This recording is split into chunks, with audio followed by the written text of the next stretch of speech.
बधैया बाजे बधैया हो, बाजे बधैया प्रगटे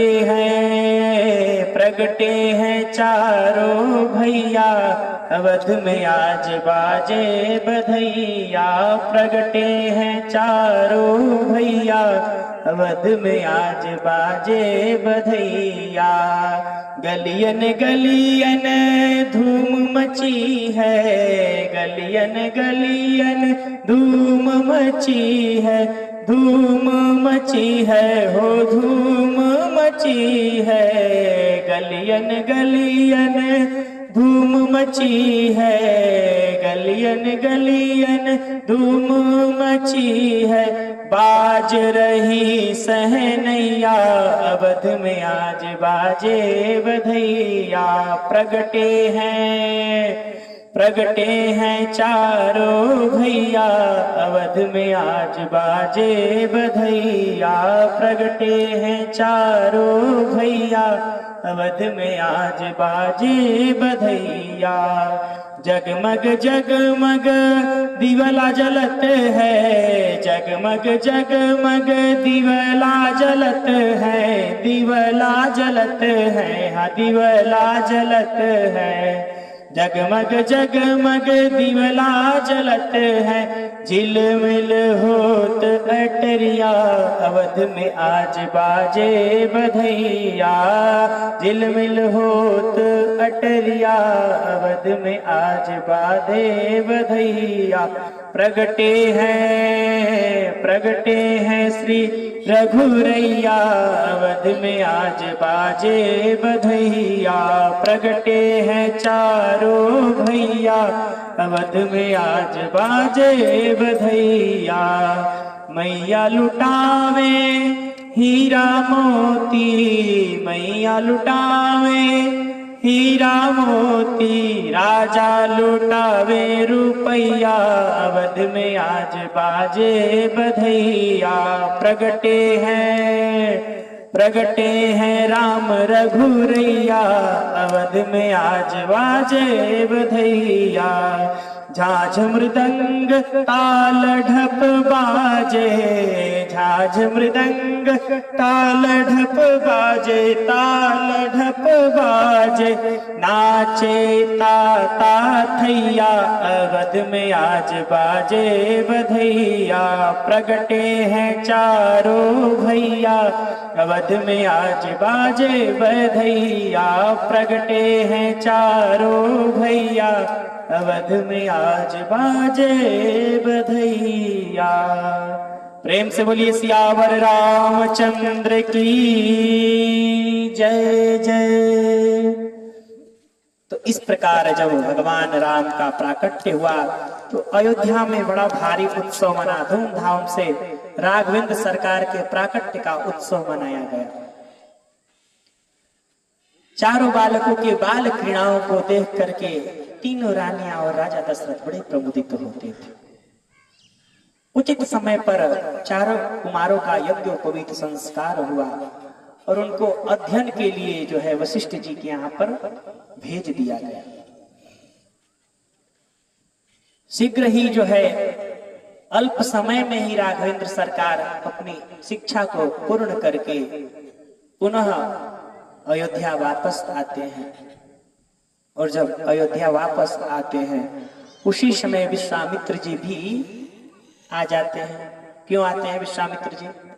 तो विश्वामित्र जी बेचारे यज्ञ कर रहे हैं, अनुष्ठान कर रहे हैं, धर्मात्माओं की शक्ति का वर्धन करने के लिए। लेकिन जो भी अनुष्ठान करते हैं उन अनुष्ठान में सुबाहु और मारीच नाम के दो विघ्न उत्पन्न हो जाते हैं। विश्वामित्र जी सोच रहे हैं कि ये सुबाहु और मारीच जैसे जो विघ्न है ये उत्पन्न क्यों हो रहे हैं। भाई हम मंत्र में भी कोई त्रुटि नहीं कर रहे हैं, क्योंकि विश्वामित्र महामुनि ज्ञानी परम ज्ञानी है। विश्वामित्र ऋषि हमारे पुरुषार्थ में भी कोई कमी नहीं है। तो आखिर क्या कारण है कि हमारा यज्ञ संपन्न नहीं हो पा रहा है, इसमें दो विघ्न क्यों पड़ रहे हैं? तब विश्वामित्र जी ने विचार किया, ओहो मैं कितना भी पुरुषार्थ कर लूं लेकिन हमारे पुरुषार्थ में अगर भगवान की कृपा नहीं जुड़ेगी तब तक जो है कृपा हमको प्राप्त होने वाली नहीं है, तब तक हमारा कार्य होने वाला नहीं है। इसीलिए हम जो भी कार्य कर रहे हैं वो इस भाव में भर के न करें कि यज्ञ हम कर रहे हैं, ये कथा हम बोल रहे हैं, ये काम हम कर रहे हैं। क्योंकि अगर आप करेंगे तो उस कार्य का न होना ये भी हो सकता है, लेकिन वही कार्य यदि परमात्मा को हम समर्पित कर दें कि नाथ कर तो भले ही हम रहे हैं, लेकिन कैसे कर रहे हैं, तो काष्ठवम पाश शिवई देहम, जैसे काठ की पुतलिया नाच रही है लेकिन खुद से नहीं नाच रही है, पीछे से भगवान मतलब कि जो दिखाने वाला होता है सूत्रधार वो नचाता है, वैसे ही हम काष्ठवत पाश्चवई देहम, हम काठ के पुतली के समान हैं और नचा आप ही रहे हैं, जैसे कर रहे हैं वैसे ही हम कर रहे हैं।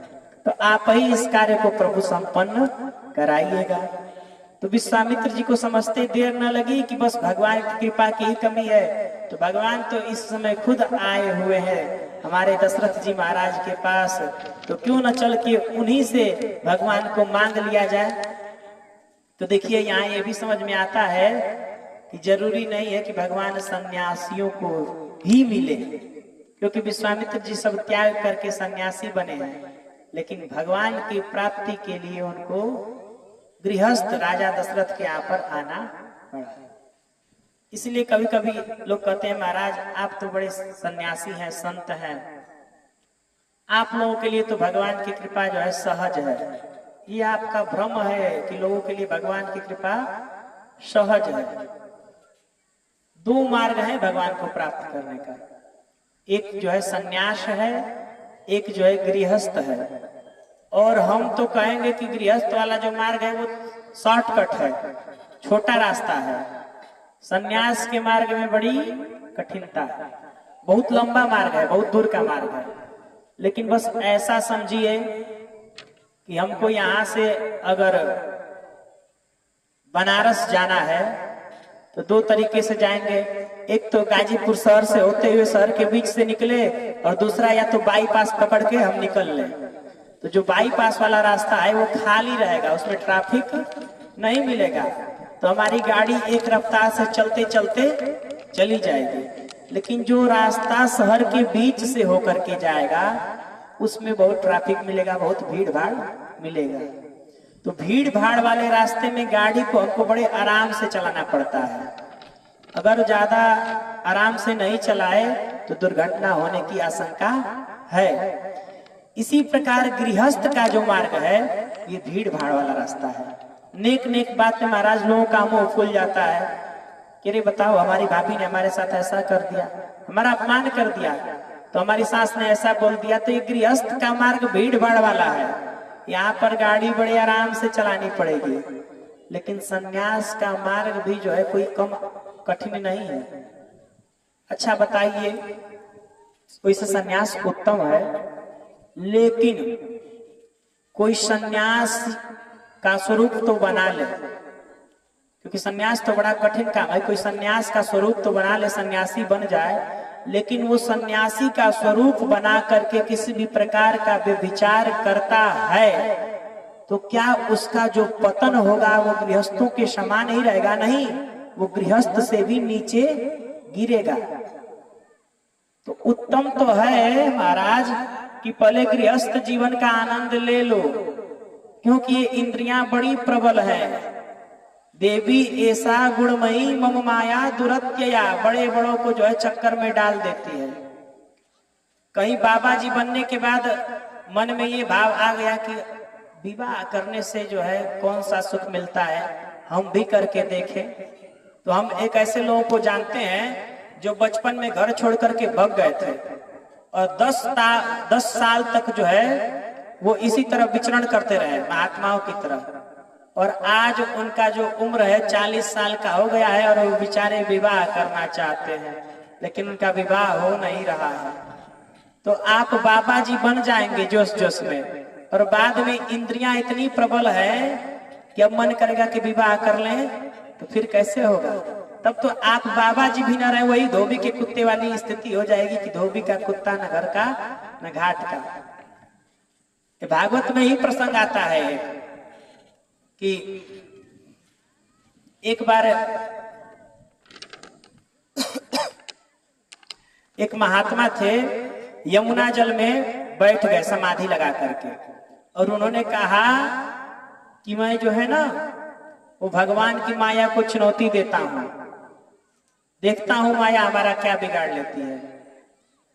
और बाबा माया से सीधे टक्कर ले लिए, और बाबा को दिखा यमुना जल में कि एक मत्स्य जो है मैथुन क्रीड़ा कर रही है, और उस मछली के गृहस्थ जीवन को देख करके बाबा जी की बुद्धि चकरा गई, और बाबा जी तुरंत आंख खोल करके जल से बाहर निकले और कहे, अरे राम राम, जब ये छोटे छोटे जीव जंतु गृहस्थ जीवन का आनंद ले रहे हैं तो हमको तो मनुष्य शरीर मिला है, हम भी क्यों न विषयों का भोग करें।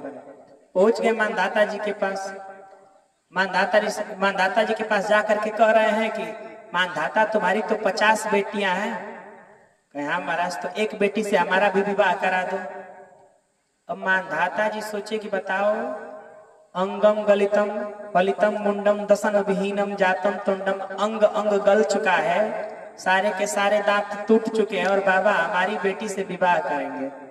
लेकिन अब क्या करें, साफ साफ मना भी नहीं कर सकते क्योंकि बाबा तपस्वी है, श्राप दे देगा।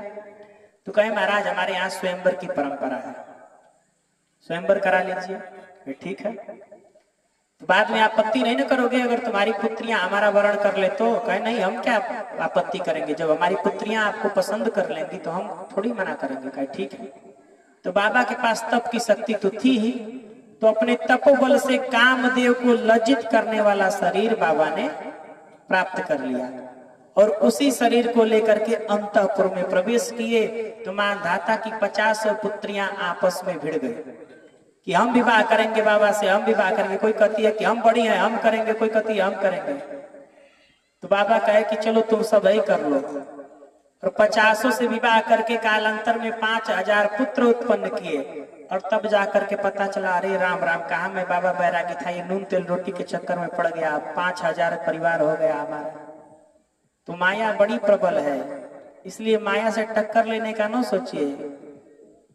जो सन्यास देखिए, जो वर्णाश्रम व्यवस्था बनाई गई, पहले 25 वर्ष ब्रह्मचर्य का पालन कीजिए, उसके बाद से 25 वर्ष अर्थात 25 से 50 वर्ष तक गृहस्थ जीवन में रहिए। जो विधि बताई गई है गृहस्थ जीवन में रहने की, कि धर्म पूर्वक धन का अर्जन कीजिए, उससे अपने परिवार का भरण पोषण कीजिए, अपने पुत्रों को योग्य बनाइए, और जब पुत्र योग्य हो जाएं तो हमारी अवस्था तब तक 50 वर्ष हो गई होगी। अगर समय से शादी विवाह किया जाए तो 50 वर्ष की अवस्था तक पुत्र अपने पैर पर खड़े हो जाएंगे। तो अब पुत्रों को घर का जिम्मेदारी सौंप करके 51 अब वन की तरफ प्रस्थान करना चाहिए। मतलब अब जैसे कि यहाँ पर कथा हो रही है, या फिर मान लीजिए कहीं और कथा हो रही है, तो वहां जा करके कथाओं में बैठना चाहिए। कब तक? तो 51 वर्ष से लेकर के 75 वर्ष तक। और आजकल तो मनुष्य की आयु ही इतनी हो रही है, तो कलयुग में आयु 100 वर्ष की बताई गई है, लेकिन हमारी जितनी ही आयु है उसी को 4 भागों में कर लें तो हम 100 का मानक लेकर के ही चल रहे हैं कि 75 के बाद अब जो है सन्यास। 50 के बाद से तो वानप्रस्थ, लेकिन 75 के बाद सन्यास। मतलब पूर्ण रूपेण जो है मोह ममता का जो धागा है उसको वैराग्य रूपी तलवार से काट करके और वन के तरफ प्रस्थान कीजिए। ये देह त्याग की उत्तम विधि है। सन्यासी बन गए तो आपको किसी चीज की आकांक्षा नहीं रहेगी। और कहाँ जाए तो कहे महाराज कितनी पुरियां है मोक्षदायिनी, अयोध्या मथुरा मया काशी कांची अवंतिका पुरी द्वारावती गया सप्तेता मोक्षदायिका। तो ये 7 मोक्षदायिनी पुरियां हैं, अयोध्या मथुरा मया काशी कांची अवंतिकापुरी द्वारावती, मतलब द्वारिकापुरी। ऐसे 7 पुरियां हैं जो मोक्ष का मार्ग प्रशस्त करने वाली हैं। इन पुरियों में जाकर के कोई मर गया तो लोग कहते हैं ना, इधर हमारा बनारस फेमस है, तो लोग कहते हैं बनारस में मरेंगे तो सीधे बाबा विश्वनाथ के लोक को प्राप्त होंगे। तो महाराज वो काशी तो खुद अभिमुक्त क्षेत्र है।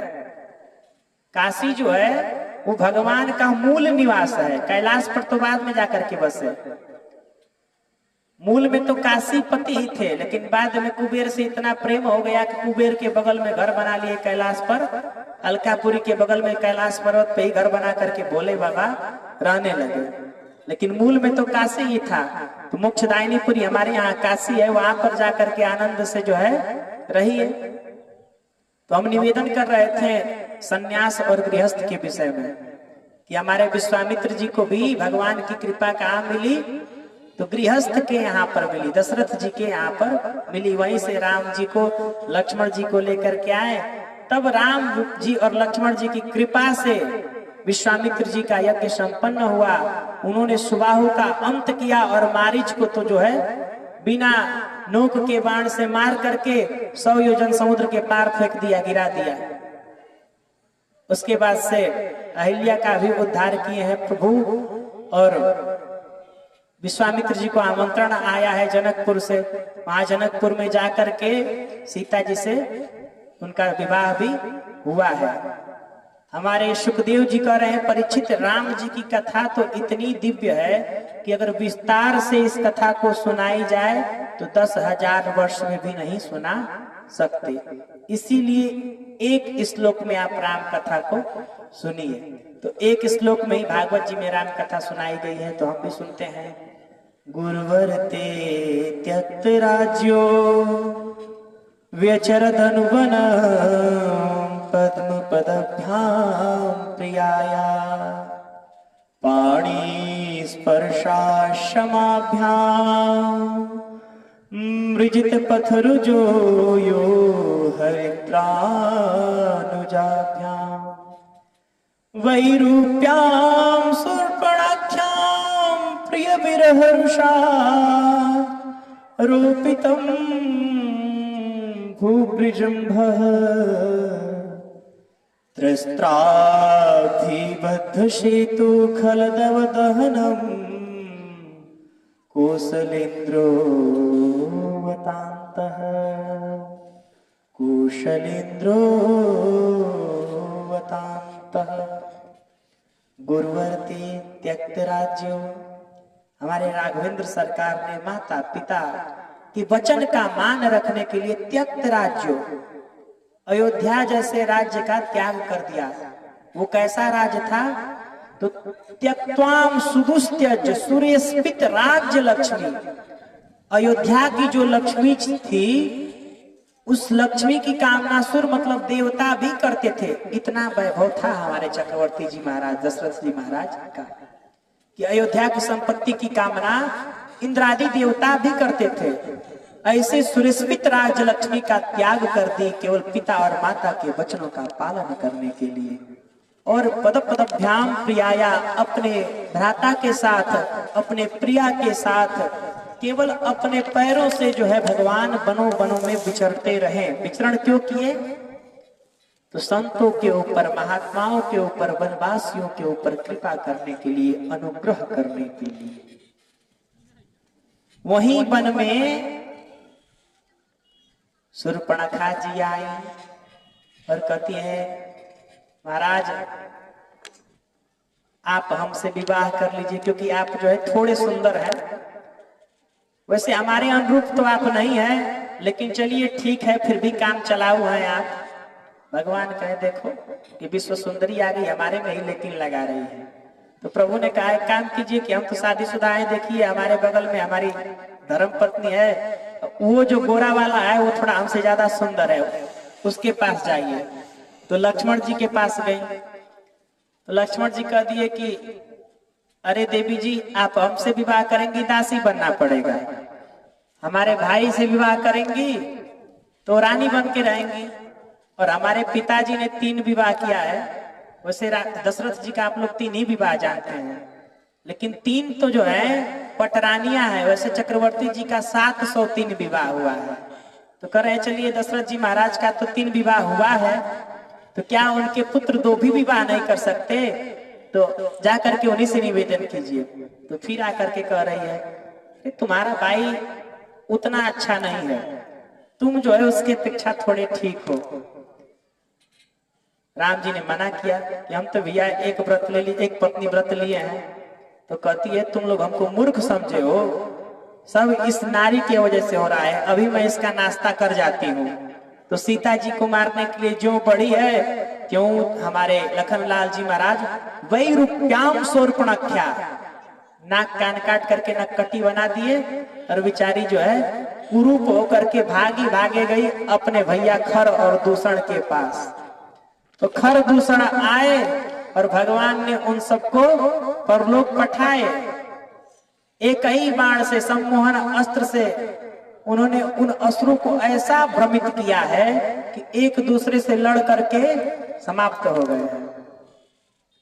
तब शूर्पणखा भागी गई अपने भैया 10 खोपड़ी वाले भैया के पास। तो दशानन जो थे उनके पास 10 खोपड़ी थी, वो होशियार थे। तो उन्होंने कुछ खोपड़ी लगाई करे, खरदूषण मोहिसम बलवंता, खरदूषण हमारे समान बलवान थे, उनको कोई मार नहीं सकता, अवश्य ही जो मारा है वो भगवान ही होगा।